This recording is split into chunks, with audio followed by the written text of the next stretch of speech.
Spin it rack in the house. We got Petey, we got Cal. We're going to be talking about this Joker.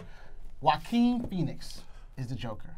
They've had many Jokers that we've seen throughout the years, but they've chosen Joaquin Phoenix. Felix. Well, I don't know. I feel like Felix the Cat. Who knows? But listen, is this the dude? Are we going to go see a movie with Joaquin Phoenix leading being the Joker? I don't know about it. You know, so I'm going to pass it on to my boys here, Cal, Petey. What do you guys think about this madness? Okay. It just looked whack. That's all I can say right now. I'd have to see a little bit more. Now, that's with the caveat that we all know Joaquin Phoenix is an accomplished actor. Great actor. Okay? Without a doubt. You know, you've seen him in some really weird nice stuff. movies, weird moles. Well, yes. I thought, no, the one that brought me, the one that really solidified it for me was when he played Commodus in Gladiator, which I think a lot of people saw him with. But that was an That actual. wasn't his best role. No. I didn't say necessarily that's his best role, but he still made, there was a great amount of nuance in that role. Okay, there was a great amount of, so he didn't just come across as a weasel at the end of the day. It was a great amount of nuance in that role. He did a very good job with it. The problem I have is not him and the choice. The problem I have is I don't think they know what they want to do with the Joker. Whereas, cinematically, I don't think we've really seen the Joker from the comic yet. I think the closest we got was Jack Nicholson. To be honest, from the 66 series, Cesar Romero was actually the closest thing to what was going on in the comic. Jack Nicholson was a bit closer as they decided to change him and make him more homicidal. But ever since then, you know, these guys want to go with this rolling thing as to what the Joker is. In The Dark Knight, he's more like a terrorist than he is the Joker. And, you know, he's not the Joker. He's this guy who paints his face and dyes his hair, which is not necessarily the character from the comic or anything else. Then we get Suicide Squad, where is actually a closer return to the roots of the Joker, where he's a gangster. You know, he's a criminal. He goes and he does this stuff. You know, he goes and he kills people, but primarily he's trying to pull off these jobs for money. And he's this homicidal maniac of this idea. He'll kill you for any reason at any time. And I think we got a good dose of that in that scene where Harley Quinn's dancing, and who is the tattoo man played by Common, and he makes that wrong comment, and then before you know it, he's dead. Okay, and they kill him in a Joker type fashion, like, here, smoke on this, you know, along those type of lines. This right now looks like they're trying to continue on with what Heath Ledger. With what Heath Ledger did, and that worked for Heath Ledger, or unless they're trying to cement that this is the Joker, in film. And to be quite honest, they've never really done that Joker. I mean, with the exceptions that I already noted, they've never really gone for that particular character. I don't know. It looks whack to me because, again, I'm looking at it, the choices, the pictures, what they want to show us, when he's got the paint on his face. And I'm like, this is not, I mean, you could call this guy the clown or something, but the Joker has a distinct character, distinct personality that has yet to be tapped for film, and this doesn't quite look like it either. What do you think about it, Petey? Well, I'm hoping that it doesn't have a lot of the Killing Joke in it, since the Killing Joke has basically, the split between Batman and the Joker, that both of them had some life-changing thing that caused them to do what they do. And I don't think the Joker necessarily needs it. I think when they gave Joker an origin, they didn't really give him the original face back in the 40s. They had him in the Red Hood. You didn't see who the guy was. And he's going about his business, doing his crime. And the next thing he's like, whoa, like, look at that. And he just finds it hilarious and he goes with it.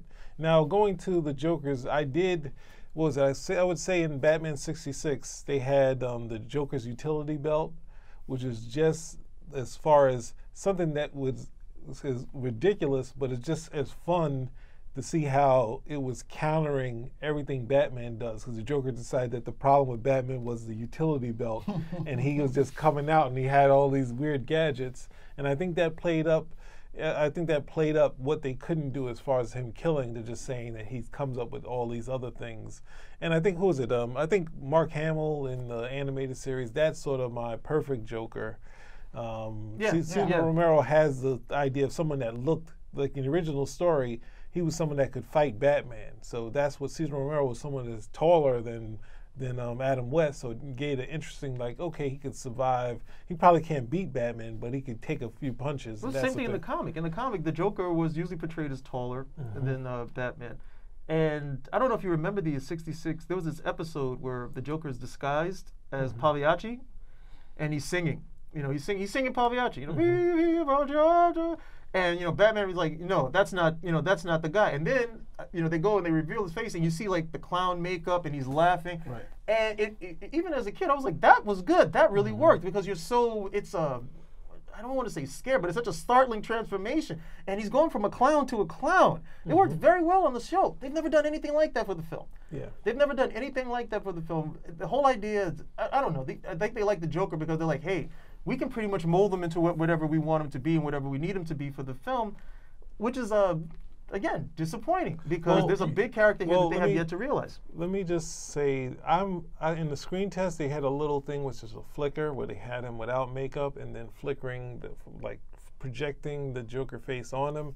And there's a very strong visual saying Joaquin is a strong actor. So I'm not going to throw this one out because it could be okay. It's just, do you want it to be the dark DC universe where you get to do some homicidal killing stuff, or you do something that's interesting like you don't have to do the utility, but looking at what was done and not trying to do what they did in '89, which gave you some things, but in the trailer there's a point where, what's the name, when he says get a load of me, that felt like it's a good Joker moment, and on the movie itself it had get a load of me. And it's just like, what? Wait a second. You're supposed to cut like they did in the trailer. They had an extra bit, and it was just like, you ruined it. Then he's just dancing to the Prince music, and it's just like, we're gone. It's over. Jack Nicholson seemed like he was going to be perfect, and then it fell apart. So. But we have this issue is, what does DC want to do, with the Joker? I mean, we have this huge backlash off of the last Joker that they had in... I don't know why. That was because of the actor. I think a lot of times these things they get enough of a groundswell, if you can even call it that.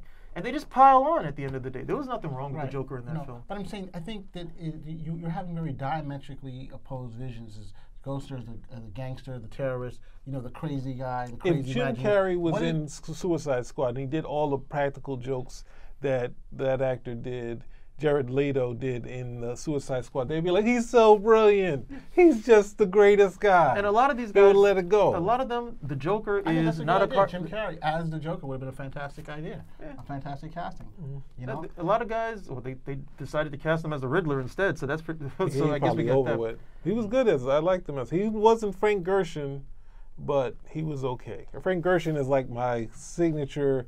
That's my supervillain. No, as a supervillain, that voice, how he built when he was telling you what he was going to do, that build up, and as far as and it didn't matter because he didn't have. Every time he had a Batman TV show where he had a boxing match with Batman. He's like yay big to Batman, and the boots are tied down. It's like he still can't beat up Batman because he's like this small. But the energy he had in his voice is like, oh my God, this is as scary as it can get. Then the music comes on, then he's bouncing around, and it's just like, then like, a couple episodes later, the Puzzler? Get Frank Gorshin back! Get him back! So, I digress. And then a lot of guys, the Joker is not a comic book character. The Joker is the character that Heath Ledger played in The Dark Knight. They've never read a comic, okay? And if they have, they've only read one, and that was what? The Killing Joke. That's it. Yeah. So, a lot of there's some really great stories in there that you can, some really great stories there that you can go and not necessarily mine, but to get a better understanding, okay, all right, this is some stuff we could actually do with this guy. It doesn't have to necessarily be this or that. Or I would hope when they read it, like, oh, okay, now I get it. Now I get it. Because other than that, you're limiting yourself to Heath Ledger, okay, or whatever you decide to come up with. And there's a bunch of stuff that you can do. Heath Ledger, Killing Joke, or The Dark Knight, where he just kills like a whole room full of people. And they say, that's it. He just goes in, he murders a bunch of people, and Batman lets him live because he doesn't kill. Like, even that, no, that's like kind of ridiculous. Even that wasn't even the Joker. That was more that was Frank Miller's idea of... But again, what sense, when you have 3 different Jokers in the last couple of movies, the last couple of years, it doesn't even make sense. What is DC trying to get at? It's like they're basically saying, they were trying to build a shared universe, and now it's like, well, what the hell? We'll just make this Joker for this particular film. No, they're just going to make movies now because the whole shared universe thing kind of fell, that fell apart with Justice League. And, now they say, look, we got good buzz for Aquaman. We've got good buzz for Shazam. Okay, we definitely dodged a bullet with Wonder Woman, and we've got another film coming out. Okay. Still, but I'm just saying, if you just start, like the Joker, no matter what you can say, he's like one of their more powerful brands in DC, right? That's why he's getting a movie. Right, but I'm saying they keep diluting this brand by continually changing him, by Well, putting different people in it. The by- one and how they go person about it. passed though. They didn't know. They probably would have kept him had he not Heath Ledger passed. I'm talking about Jared Leto. I mean, if they decided, No, they that wanna- was trying to.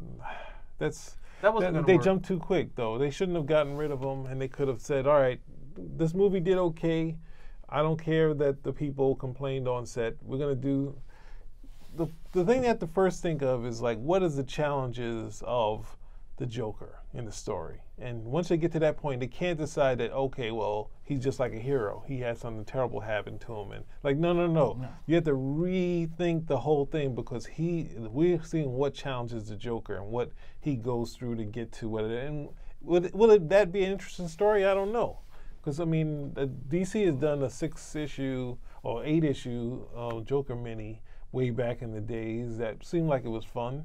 But I don't know if they're going to go that route because they're thinking, Watchmen, we got to get a little Watchmen and some darkness into this and what happened to him instead of just him being like Michael Myers. I woke up one day and I just like, But it just feels stabbed like a lot somebody. like Venom, where you have an anti-hero basically. And well, Joker's not an anti-hero. He at all, didn't but- start as no anti-hero. saying You but I'm- started with the anti-hero. No, but I'm just saying it's Most such a villains darker character, and I think that for DC, this, especially if they want to get their act together, this is the wrong way to go. That's just my thing. I'm not saying anything about Joaquin Phoenix. I'm just saying that I don't know if this is really the way to go in terms of this particular character. I can't disagree with that. I mean, again, because they're looking at this as more of an origin story for the Joker, and Joaquin Phoenix he's not 20 years old, so the whole idea of him is like, you've been doing this since, you've been the Joker for how long now, and then you're going to be Since doing I other was, films. since I was 45, There's no idea of, I turned into the Joker. there's no nobody with, I guess, a mind that can be a wee bit more futuristic. Like, okay, let's like plan, like what did the Joker saying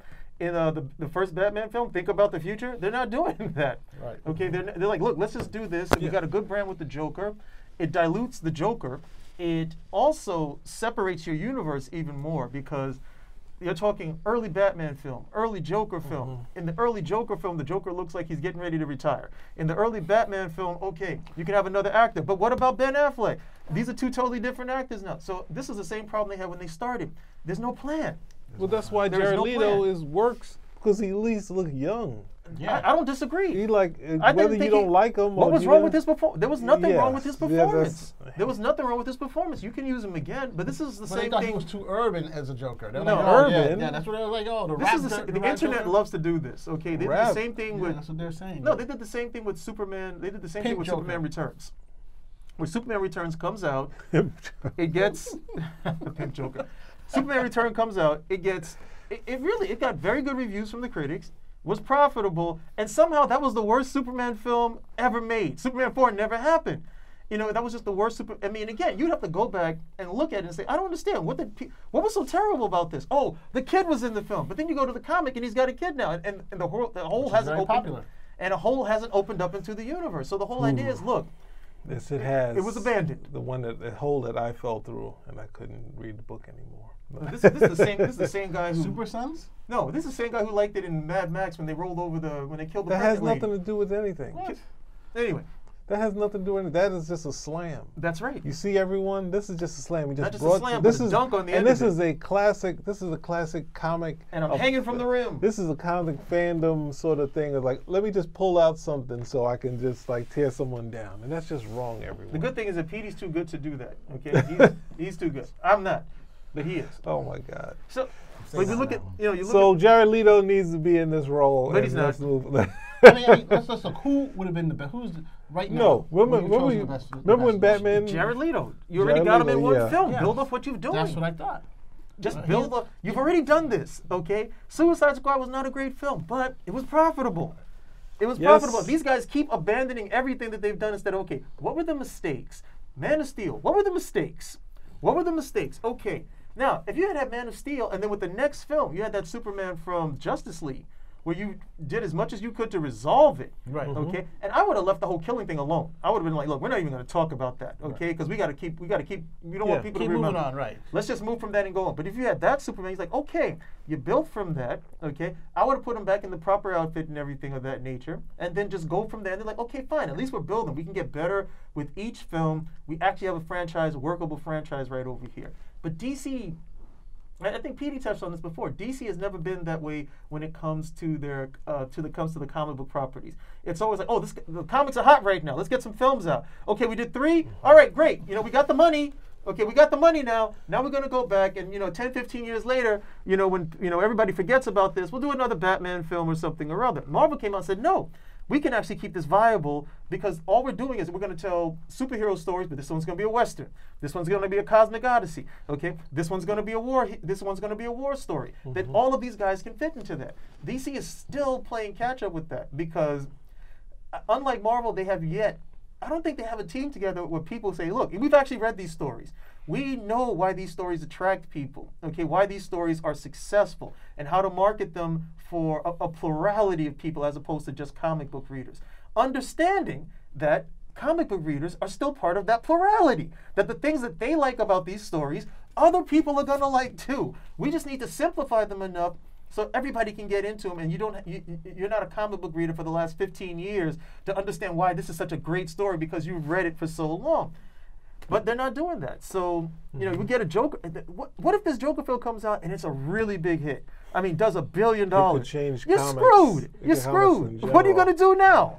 Well, if you look it's at name the recognition, this is what they're playing at. People are going to go see things because they have name recognition. how much stuff with Joker properties besides the. You think that it really is going to bring everyone in? I think it could do well, but I don't know about if the price is right to make the movie and they're able to get it out there and it has a decent story.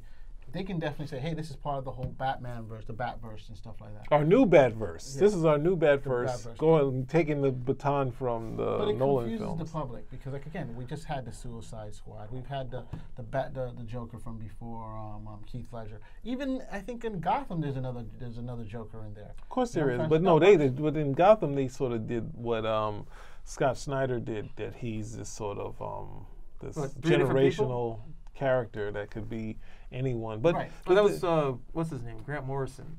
That was Morrison. He decided, in the '60s he's going to be this happy-go-lucky guy just pulling pranks, and when you get to the '70s, hey, those pranks are going to become homicidal, and then in the '80s. I was giving Grant a break, but they're trying. What's the name made it into? Hey, you can give Scott Snyder the gears because he's the guy who's now saying that there's 3 different Jokers, that there's not one, that there's 3 of them. 3. Well, I mean, it works not with at the his same time, nonsense. though. Yes. Yeah, it works in the sense that Batman is here, right? And there's no possible way for the Joker to be there when he's right in front of him, but then somehow the Joker hits him with something from behind. So he's in two places at one time, or maybe 3. That was a good explanation. Doesn't make a damn bit of sense. But that was a But good if explanation. you look at the way DC has gone, they've been like, okay, Scott Snyder did 300. Frank Miller's Sin City did well. We're going to get that guy. We're going to tap Zack Snyder to do Watchmen. And they got Watchmen. It's like, it wasn't big, but, this was a heavy story. But we got what we wanted. So they backed that horse. And they're still trying to bring that in. Now, the Nolan films aren't necessarily that. They gave us a dark view of Batman and a real, not necessarily real world, but a sort of a dark view. But it's like, I don't know. They don't have to go this way. And if this is a success, they don't have to throw out everything to try to make this into, we got to make Superman darker. We didn't go dark enough. Like, no. If you want to go dark with the Joker and you want to do this as standalone and everyone thinks this is going to be the Logan of the Joker, then do it.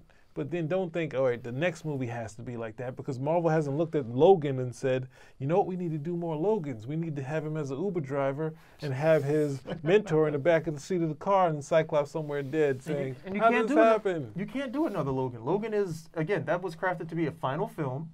That was supposed to be the last, because again, there were so many problems with that film in terms of how we got to that point where I was like, okay, and then you leave it with the kids running off. You're like, what about the kids? But again, that was supposed to be the final film. Hugh Jackman is like, look, I can't do this anymore where I'm going to work out twice a day in order to come over, bulk up. He's like, I'm done with this character. It's been great, and I appreciate it, but let's just do this last film. We're going to give the fans exactly what they want, but this is it at the end of the day. You do that with the first solo Joker. I don't know. I don't know. But look, the timeline. When you write, you're supposed to have some sort of linear idea as to where you want these things to go. Not with the X-Men. There's no And such it thing just as a doesn't. linear idea. I'm talking all over the about place. DC Can you do the timeline for X-Men? No, you can't because everything's all over. because they keep going back in time. The X-Men, okay, no. I'm going to fight from doing that. The Joker, we're going to say goodbye on this. I think it could do well. I don't want it to be the same way the Dark Knight and the Watchmen were, where they allow these sort of dark stories, say, this is what people want now, instead of this being a one-off, and then when we get to the next Suicide Squad, let's make it better. Let's not say this Joker worked. Let's make Suicide Squad even darker. When that's what all we wanted was from Suicide Squad was, a fun but maybe tough version of the Guardians of the Galaxy, a real world sort of thing, and they gave us trash and a little bit of hula dancing from the Enchantress. So I think make it work. Cal once said, "This is basically what was that movie that military movie with the soldiers that were dragooned into to fighting the Nazis." Oh, Suicide Squad. The Suicide No. Squad. Yeah. The Dirty Dozen. The Dirty Dozen. Dirty Dozen. And that was light and fun, right? That's what you had said. That movie was light and fun, and this is what you need to do if you're going to do something like that. But they've thrown the Suicide Squad movies out the box. They're not coming through with anything. Yeah, Dirty Dozen. It's as serious as a film like that could be. Mm-hmm. But at no point are you sitting over here. This is Oscar-worthy material. This is just fun. It's not dark. We're just trying to do a job. It's a war film, and guys got to die because it's it's the Dirty Dozen. You got 12 guys, which means we can kill off at least 8 of them. We can kill off at least 8 of them, and still have some people make it home. What is this? What's that? There's like 7 plot lines. This is like the Voyage and Return, where we're gonna go complete the mission, and hopefully some of us come back. If not, that's pretty much Suicide Squad.